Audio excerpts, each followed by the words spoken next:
Let's begin with our big focus. Prime Minister Narendra Modi has landed in Tokyo. He has arrived in the country for his first standalone visit to Japan in 7 years. He's got an action-packed schedule. He'll be joining his counterpart, Shigeru Ishiba, to attend the 15th India-Japan Annual Summit. Calling this visit an opportunity to advance India's national interests, Prime Minister Modi has said that it would also strengthen regional and global peace and security. They've also got a packed agenda because trade, investment, defense, science, tech, semiconductors, artificial intelligence will be the key agendas during this touchdown. Prime Minister Modi will also meet Japanese industrialists and political leaders while he's in Tokyo.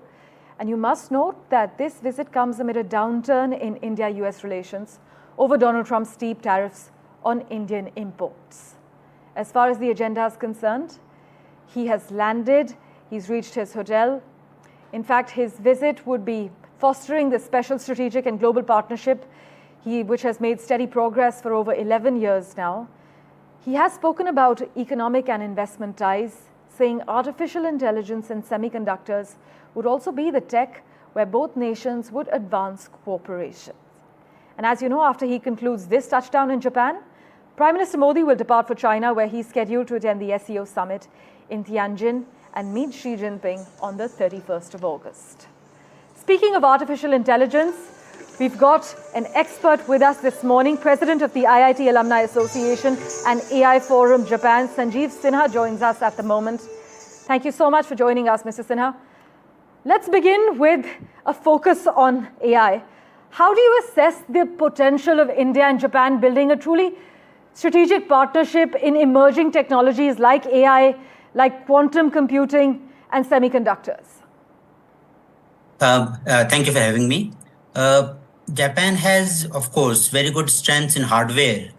And India, of course, has very powerful talent pool for software, AI. We are leading globally in the field of AI in terms of talents. Right. So that combination is what will be the focus of this visit's agenda on artificial intelligence. Another important thing to note is that the data governance, because cybersecurity is a big threat, and AI, which works on huge amount of data across the world, cybersecurity is an important concern around AI. And Japan and India both having good data governance will be a big facilitator in the collaboration in the field of AI. Indeed. Thank you for highlighting the crucial aspect of data governance and cybersecurity. You mentioned Japan's strong hardware ecosystem, Mr. Sinha. Given Japan's strong hardware ecosystem and India's software and data science strengths, take us through how realistic it is to co-develop an innovation pipeline that benefits both our economies. This has been in discussion for some time. I have myself made some proposals to both the sides. Okay. That Japan can invest in India for chip manufacturing, which is now a big crisis globally in terms of supply chain. Japan has the capital, Japan has the technology, India has all the natural resources like rare earths as well, and the human resource in abundance.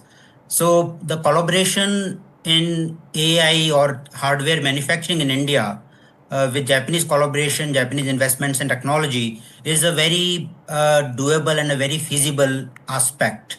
The whole supply chain can be built because we have the natural resources and all the way down to the assembly for the chips that can be done in India with Japanese collaboration and be supplied to globally from India.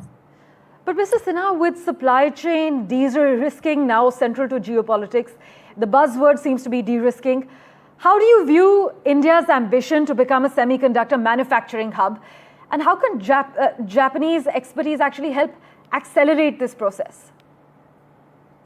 So what India needs is capital investment particularly and the core technology in the hardware aspect. And as I spoke about data governance, besides that, India and Japan being two democracies with the rule of law strongly applicable in terms of intellectual property and other aspects for global technology. So the chips and semiconductors manufactured in collaboration with Japan and India will be welcomed by the whole world. So in that sense, the global concern of supply chain in chips and semiconductors can be well addressed by collaboration of India and Japan. All right. Well, with US-Japan trade tensions rising as we speak, do you see India emerging as a more stable long-term tech and trade partner for Japan? India, of course, is a huge economy with our young population, particularly. It's not a matter of competition with Japan and India. It's a matter of the good collaboration. Japan very much needs India because Japan has a dwindling population, and particularly Japan lacks the software human resource. Hardware human resource is in plenty in Japan, but software human resource is lacking here, and that's what we have in plenty in India. So collaboration is definitely a very win-win situation for both India and Japan. Right. We'll of course keep a close eye on the key developments with you, Mr. Sinha. Thank you so much for joining us with those updates this morning on NDTV. Well, trade, investment, defense, science, tech, AI, semiconductors, a whole lot will be the key agenda during Prime Minister Modi's visit to Japan. Varun Tomar joins us with the latest from Tokyo, and Shigeru has further contextualized details on the significance of this touchdown. Listen in to their reports. So there's increased security outside the hotel. The lobby is right behind me. There's a lot of police personnel around, and they are not allowing media people to broadcast from there. However, we have managed to secure a spot in front of the hotel, and PM Modi is expected to arrive anytime soon.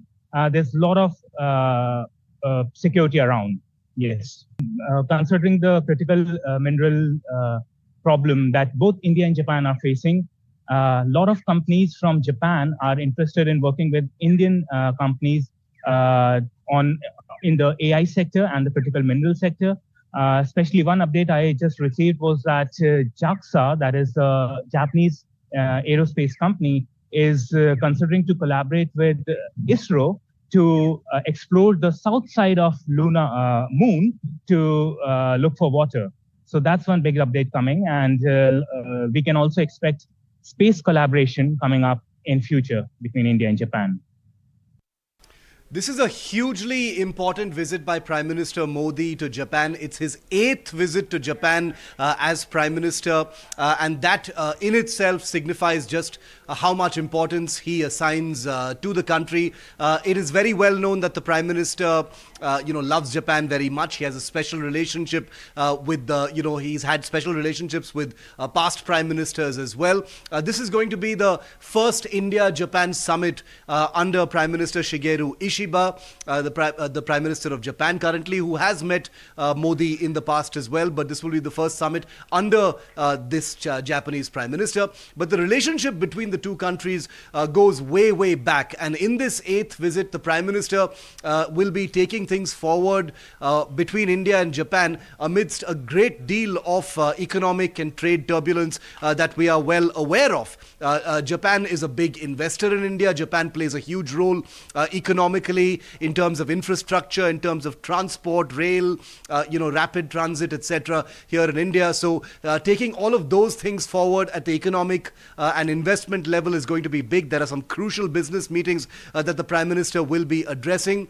Beyond that, there's obviously a cultural aspect. There's the diaspora aspect, huge cultural ties between the two countries. There is a very special moment where the Prime Minister will be honored with the presentation of a Daruma doll, which has origins in Buddhism and Bodhisattva, which of course has origins here in India. So there is that aspect of it. There is also the strategic and defense aspect. Japan is seen as a country that has very advanced defense technology, and India post Operation Sindoor will be looking to align in terms of partnerships and co-production projects with Japan. That's going to be on the table as well. Beyond that, the Indo-Pacific Indo-Pacific is important. Remember the Quad, which is basically the US, India, Japan and Australia. There are questions over what the future of the Quad is really going to be with the current turbulence that both Japan and India are facing from the United States. The strategic relationship in terms of the two navies, in terms of joint patrolling, the South China Sea, the Indo-Pacific in general, all of those things will also be on the table in discussions between Prime Minister Modi and Prime Minister Ishiba. But very, very important relationship between the two countries that needs to be taken forward. Many people say that while the media actually sort of obsesses with what the Prime Minister's next destination is going to be, because from Japan he heads to China, and of course we'll be tracking that very, very closely as well from the ground in Tianjin in China for the SCO summit. There are strategic observers who say that the media is focusing too much on China, but it is this visit to Japan that actually has the bigger takeaways in terms of how India and Japan can actually gain from the current geopolitical churn across the world. So we'll be looking at that very, very closely. Prime Minister Modi in Japan. Well, Varun Tomar in his report from Tokyo has emphasized that the Indian diaspora is pretty enthusiastic about Prime Minister Narendra Modi's touchdown. The enthusiastic reception, many argue, underscores the deep connection and pride of the Indian community in Japan, who are eagerly preparing to welcome the Prime Minister. Do note that he's already landed in Tokyo. In fact, the Japan diaspora is said to be singing the Gayatri mantra as well. Before I let any further details out, just take a look for yourself. मैं Tokyo की चाय वाली हूँ, आप India का चाय वाला थे जी, ऐसा मुलाकात हुई तो हमेशा बहुत अच्छा लगता है। मोदी जी से मिलने से लगता है जिंदगी का कुछ एक सफल हो गया है उनसे मिलके। We are really feeling very privileged and honored to welcome our Prime Minister here today, and we look forward to have his insightful leadership guiding us through. And really, we feel proud that India is flourishing and shining high. Unbelievable. I can't imagine I'm here. I will see him. He has given us so much recognition on the international diaspora. Like, it's amazing. अगर मोदी जी हैं विश्व के किसी भी कोने में Indian है ना, आज वो कॉन्फिडेंस, वो ट्रस्ट, वो पावर मिली है हमें कि we can say yes this is our prime minister. और आज उनसे मौका मतलब ये सदियों में मुझे नहीं लगता कि मैं कभी मिल पाती। जापान में हूँ, आज आ रहे हैं, उनसे मिलने का मौका मिल रहा है, तो like it's goosebumps, that vibes ना। ओम भूर्भुवः स्वः तत्सवितुर्वरेण्यं भर्गो देवस्य धीमहि धियो यो नः प्रचोदयात्।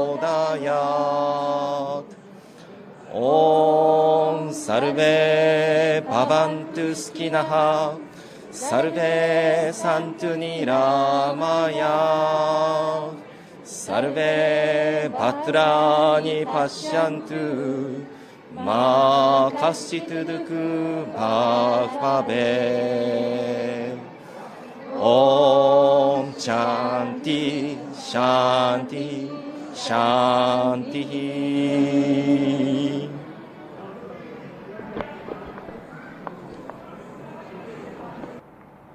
Well, our Prime Minister has a packed agenda. He has announced that key topics of his visit will be fostering special strategic and global partnerships, saying that they have made steady progress over the last 11 years. He also spoke about economic and investment ties, something Ambassador Sibi George has also delved into with my colleague Shigeru ahead of Prime Minister Modi's Tokyo touchdown. Listen in. Thank you for being with us. Thank you for your time, Ambassador, on a day when the Prime Minister departs for Japan. Your first words on this very important visit. Prime Minister Modi has made no secret of his deep affection for Japan. His relationship with Japan is something that he's been very proud of. How important is this visit, sir? This is a very important visit. India and Japan, we have excellent relationship in every field. We have, of course, we both are civilizational countries. We have a civilizational connect. You go to any corner of this country, you will see an India connect everywhere.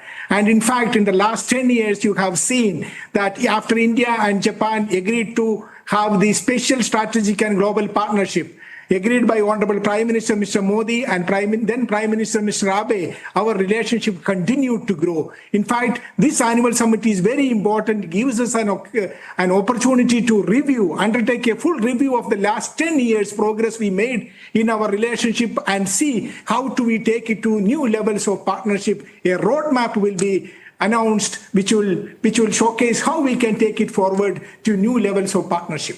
Ambassador George, the business relationship, the investment relationship between India and Japan is a very important one. One that the Indian side gives a great deal of importance to. So does the Japanese. Can you give us a preview? There are many business and investment related agenda items on the Prime Minister's visit this time. Anything you can share with us on what we can look forward to?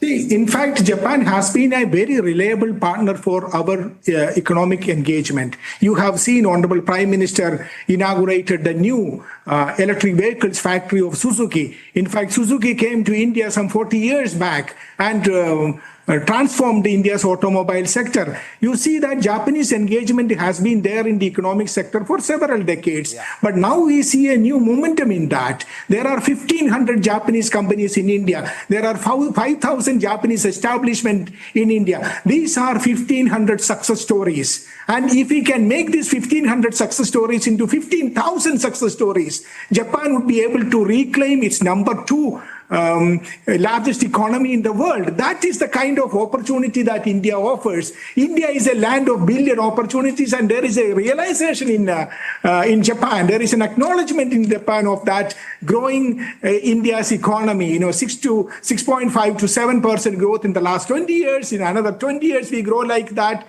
In that Amritkal journey, when we become Amritkal journey, when we become a developed country by 2047, Japan is a reliable partner, and you will see that in the forthcoming visit. There would be clear roadmap to achieve that target. So by drawing nearer to some of the world's largest economies, including his first visit to China in 7 years, Mr. Modi hopes to boost support for the flagship Make in India initiative, mainly from Japan, as Trump's measures spur new partnerships. Disha Bagchi now joins us with further details on the significance and the key takeaways to expect from this visit. Quite a few key pillars of this crucial India-Japan relationship or even friendship. So first things first is the infrastructure and the bullet train project, which is one of the very key points of this relationship. This relationship has been crucial in India's development of not just the transportation hubs, whether it's the metro lines in Delhi, in Mumbai, but also the network infrastructure across the country. Highways, electricity hubs. Until now, Japan has in fact extended over 40 billion in development assistance loans to India for various projects. Moreover, India is also, as I mentioned, set to debut its first bullet train project by 2030, and this will also use Japan's latest high-speed trains, the bullet trains on the Mumbai-Ahmedabad route. And even in Japan, Prime Minister Modi and the Japanese Prime Minister are set to, in fact, ride on a bullet train ahead of that India-Japan crucial meeting. So next, the next crucial pillar of this relationship is, of course, the defense and maritime security. Both India and Japan are Quad allies, and which is an alliance with the US and Australia, and they're also very close defense allies. They hold joint drills. In fact, under the Unicorn Mars Agreement, New Delhi and Tokyo also work together for defense tech, whether it's radar systems, anti-submarine warfare, maritime security regarding equipment, fighter jet collaboration, and they're also, as I mentioned, routinely holding joint military exercises. Another crucial aspect and pillar of this relationship is the Indo-Pacific strategy. Now, both India and Japan, at a time of growing Chinese aggression, have been constantly holding naval drills, enhancing that very important Indo-Pacific security cooperation, and even working towards aligned defense policy alignment, and also coordinating efforts to maintain, as they call it, a free and open Indo-Pacific without Chinese aggression. And lastly, the fourth pillar of this relationship is in fact technology and clean energy. Now, semiconductors and critical minerals have remained a very important part of this relationship, and in fact in this visit, the 8th visit by the Prime Minister, both countries are also expected to, as I mentioned, travel to the city of Sendai, which is a city known for its semiconductor prowess. So they're also expected to launch a very important economic security initiative, which is going to be based on semiconductors and artificial intelligence, as well as critical minerals, really the future of India's growth journey. And they're also expected to start a digital partnership, again, focused on semiconductors and AI. While the past, India and Japan have been focusing on infrastructure, on bullet trains. Now the future of this relationship is really going to be about semiconductors and artificial intelligence. Now let's quickly look at why Japan in fact matters to India so much. This relationship, as I've constantly been mentioning, is a very significant one. I mentioned about the development aid, but even in FDIs, Japan is the 5th largest source of India's FDI, exceeding 43 billion in the last 2 decades. Next, of course, is the bullet train project, as I mentioned, which is going to be launched by 2030. Japan has been funding 81% of this project, has invested 17 billion. So this project is one of the key points where, which is why Japan really matters to New Delhi. And then we have, of course, the strategic balancing vis-a-vis China, because as I mentioned, India and Japan are crucial Quad allies and are constantly working on ensuring that the Indo-Pacific remains a free and open space. And lastly, as I mentioned, technology and innovation. Japan is a very important partner for India's future in semiconductors and artificial intelligence. Live visuals coming in at the moment of Prime Minister Modi as he is on a 2-nation visit beginning in Tokyo, in Japan. Prime Minister Modi is currently in Japan. His annual bilateral meet with Shigeru Ishiba is due, but just listen into what's happening at the moment.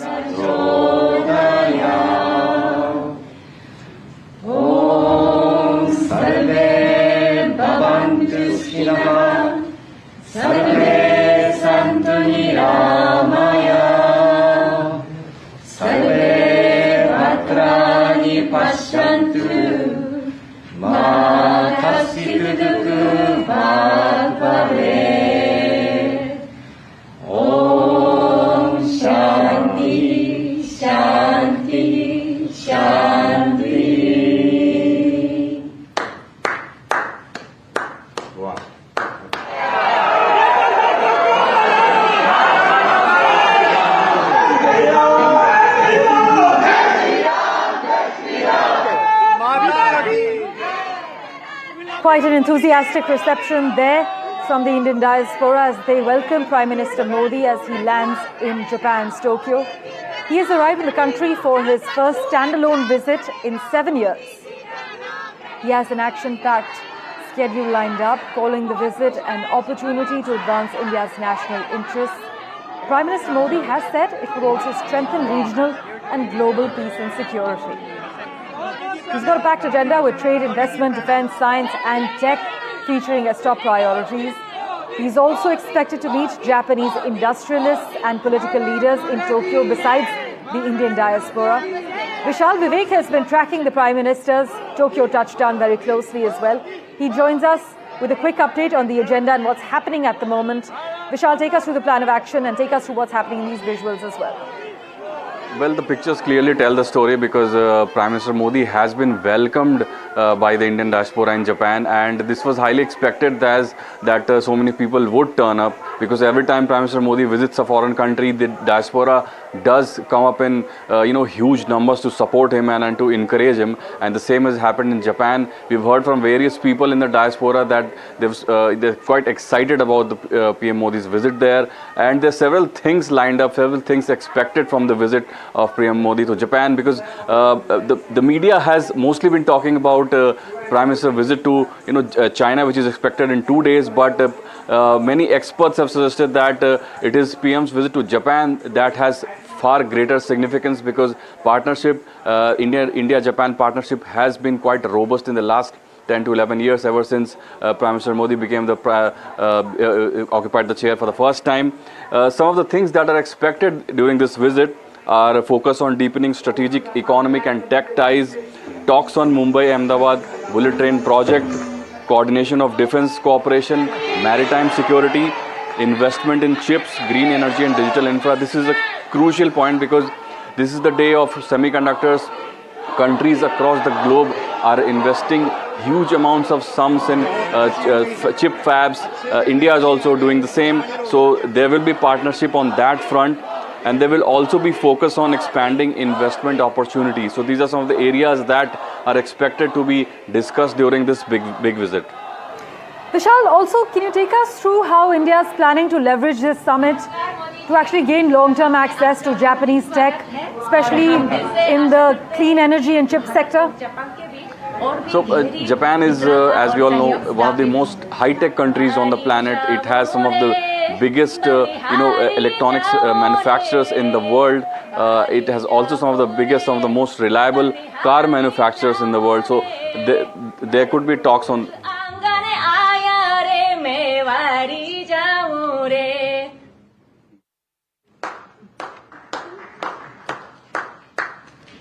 Japan leke swagatam.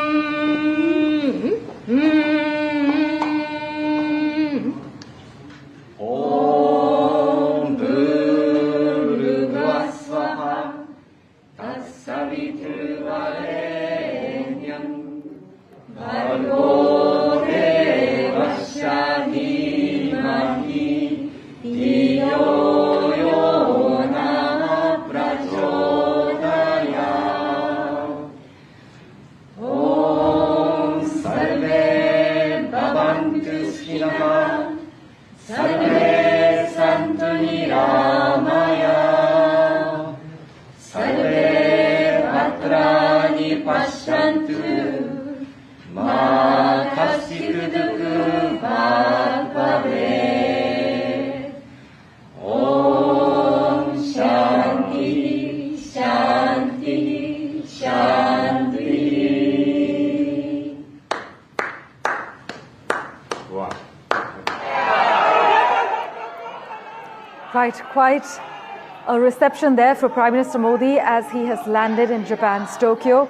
At the moment, joining us on the broadcast, President of the Diaspora event that's taking place, Anil Raj is with us. Mr. Raj, thank you so much for making time for us. Let's begin with the significance of this touchdown. What does Prime Minister Modi's visit to Japan mean to you personally and to the Indian community that's gathered here more broadly? Thank you very much. I'm standing right in front of the hotel where we had the event. I just came out of the event, and it was an exciting event. I've been here 26 years. I have not seen such electrifying experience. It's always there when Modi ji has come to Japan. It's his 8th year, and I represent the IT Association here. I'm the founder chairman, and I have with me Sonal Singh. Sonal ji. I represent the Indian community Edogawa as the president. And yes, what Anil San said, really, this was an electrifying experience. People were shouting his name, people were citing slogans and everything. You can see there were performances, there were slokas recited, and it was a warm and very loud welcome for Modi ji during his 8th visit.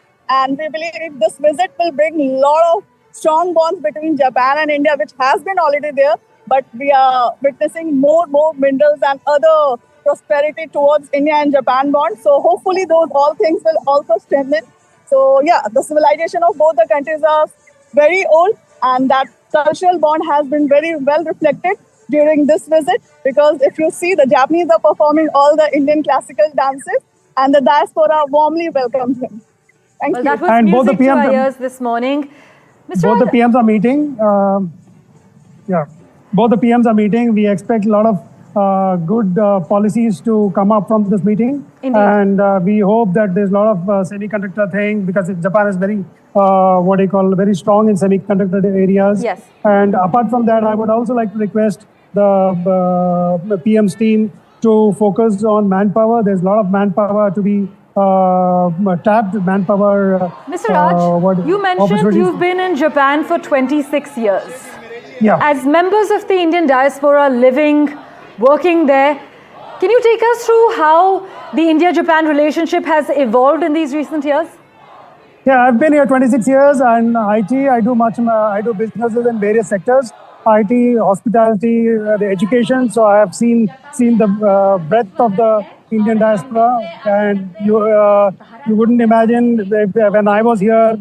90 and 98, there was only 7,000, 6,000, 7,000 people. Now we have 53,000, 54,000 people now. So with Modi ji's every visit, the bilateral relationship is going higher, and we in 3 years' time, I think I wish we could cross 1 lakh, right? So I think there's a lot of progress that we have made, and there's a lot more to come. Mr. With this Modi ji's visit and PM, when both PMs meet. In terms of the tangible impact, has the Indian community in Japan benefited from the growing India-Japan economic ties? Are job opportunities improving in sectors like IT, research and engineering? Yeah, IT, research and engineering, I can see a lot of improvement here, a lot of IT companies. In fact, the association that I had has 60 Indian IT companies here. Okay. Of course, they're small to medium. We represent small to medium. And this was not the case around few years back. So I think this was not the case few years back. So I think there's a lot of progress to be made. There's a lot of collaborations that have been done. So definitely there's a lot of tangible things. I can see a lot of Indian companies also inquiring from India to set up their branches in Japan. So I think we should do that. And I think a proposed number has been given around 2 lakh plus, in which highly skilled people will also be coming. So yeah, we in another 10 years, we are looking bigger Indian diaspora in Japan, definitely. Delightful. And today, yeah. And 50,000 employees, I think recently Speaker of the House actually committed 50,000 employees to be taken in the blue-collar sector. Yeah, blue-collar. Okay. So I think that should be a game changer for India. We have a lot of manpower. We have yeah, and the only thing that stands between India and Japan is the Japanese language skills, which I think we are doing. We are also doing a lot of language implementation with other governments in India. So we hope we can increase these numbers soon. Okay, before we wrap, I'd just like to quickly address your expectations. What specific sectors, whether it's tech, trade, education, do you hope to see stronger collaboration as a result of the summit that's about to take place? Collaboration in defense, IT, education. A little bit will be there, but mostly it will be minerals, which I see, IT, technology, because innovation has been stressed a lot. So bullet train from Japan has already reached India. So we believe more and more projects will be reaching India very soon, as from state of Gujarat, Odisha, Telangana. Now more states will be taken in interest from India. So talks has been already initiated from many sectors. So, but definitely the highlight will be IT, innovation side, basically. Semiconductor also. Semiconductor is a big thing. Yes. It's taking a big shot here. So semiconductor, India-Japan bond will be really, and more deals are signed there. And yeah, definitely the Japanese government is very much in pride because we have the skill power and we have the manpower and they have the technology and innovation. So combining both the nations will come out very strong and the relations will definitely flourish more and more. And somewhere I read the news that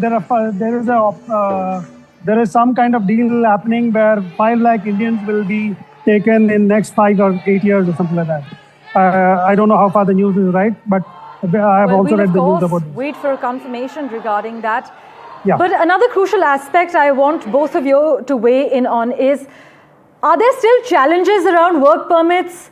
You mentioned language barriers exist, but are there challenges persisting around work permits or cultural integration that need to be addressed at a bilateral level, or is everything hunky-dory? I think from a technology or educated class sector, there is no problem with the visas. Okay. But from the blue collar, yes, visa is a challenge, and because the scrutiny is high, the time taken to get the visas is high, and also language, of course, for blue collar, language is a major factor. So either we have to invest more into language training, or what do you say? So, from my side, I'm a counseling psychologist professionally, and I take a lot of orientation here regarding cultural shocks for Indian community who is coming to Japan. And this is supported by the Japanese government. I'm telling you, this is supported very much from them, and they come us and reach out that we need to tell them about the Japanese culture.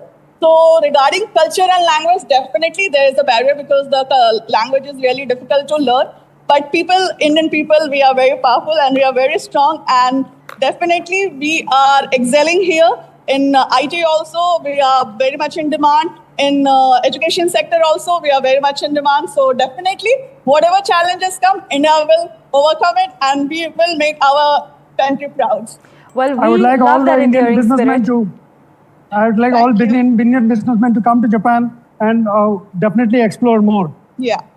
There's a lot of opportunities. This country is beautiful. This country teaches us a lot. Our country is standing beside and enhance with this country. So definitely, both the countries together will definitely come in the international platform very bold and very Thank you so much for joining us on NDTV. We really appreciate your time and for taking us through what your experience in Japan has been like.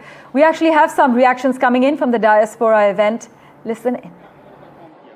मेरी टूटी फूटी सकते हैं, लेकिन जैसे वो मैं India आना जाना करते हुए 30 साल हो गए हैं, तो 30 साल सबसे अच्छे दिन मेरे लिए आ गए हैं। क्या बता सकते हैं हम। तबला परफॉर्म कर रहे थे आप? जी। तबला कहाँ से सीखा था? मैं बनारस में पंडित लक्ष्मी महाराज जी से सीखे। जी। और यहाँ पीएम के सामने परफॉर्मेंस करके कैसा महसूस हुआ? अरे क्या बता सकता हूँ, खुशी भी हैं और तो राजी भी हैं। इतने दुनिया के सबसे बड़े लीडर हैं, तो हम क्या बता सकते हैं, मुंह से नहीं बता सकता हूँ। आप लोगों का एक ट्रुप था जो कुछ डांसर का ट्रुप था, और आप लोगों के साथ जो बहुत सारे वाद्य लेके बजा रहे हैं। जी।